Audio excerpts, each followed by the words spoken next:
So I was planning on becoming a computer science major or an engineering major in my 8th or ninth grade. But then Cosmos was shown with Carl Sagan, and right after the first episode, which has, actually, if you've seen Cosmos, you will note that it has this spectacular cosmic calendar where he compresses the entire history of the universe into 12 months, and where Big Bang started on January 1st, and the entire human history is in the last second of December 31st. And so after watching that, it was like, I want to be an astronomer.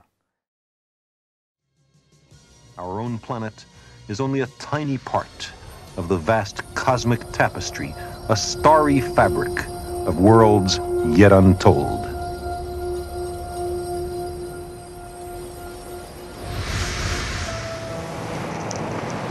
Those worlds in space are as countless as all the grains of sand on all the beaches of the Earth. Each of those worlds is as real as ours.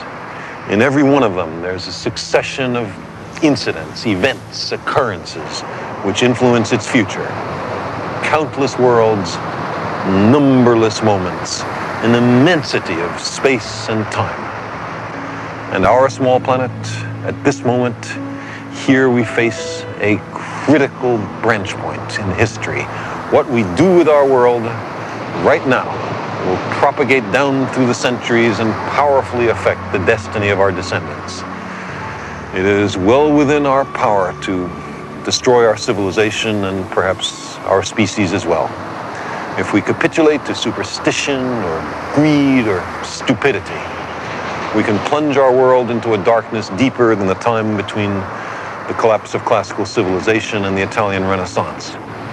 But we are also capable of using our compassion and our intelligence, our technology and our wealth to make an abundant and meaningful life for every inhabitant of this planet, to enhance enormously our understanding of the universe and to carry us to the stars.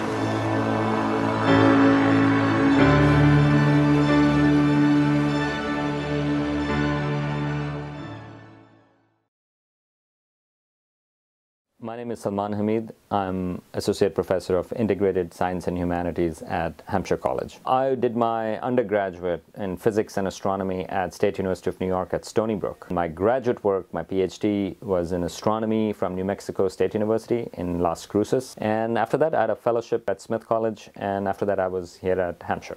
In Pakistan, I grew up in Karachi, and that's where I got interested in astronomy. Growing up in Pakistan, because there aren't many professional astronomers, at least at that time, that were visible, I didn't even know that this could be a profession, that you can do astronomy as a profession. But watching Sagan and watching Cosmos, it was like, oh, I can be an astronomer. That is an option. And many years later, I did get a PhD in astronomy. If you look at the difference between Cosmos versus documentaries like Nova or others that have come out more recently, it is that people focus on facts. They try to give you more and more information about the universe. But if you notice the way Cosmos unfolded, especially with Carl Sagan, that was more interested in what it means to be a human being. That is something that if you are looking at, whether you are looking at how stars form, if you are looking at are there other planets out there or not, it is this connection that what does it mean to be humans within that type of a universe? And ultimately, those questions are being asked about ourselves. By the way, this is a claim that he repeated on television the day before the Viking landed. So he did say, well, hey, what if? And this, again, was one of those things that Sagan did have an open mind about it. What if we do find one, right? And on the flip side, if people are doing that, then you are going to get support from the public. And this happened recently when, a few years ago, when it was decided by NASA and by the Congress at that time to actually shut down the Hubble Space Telescope. And there was actually an uproar. There were editorials written, there was a public campaign that no, Hubble Space Telescope has been crucial in defining our place in the universe, in providing absolutely spectacular images.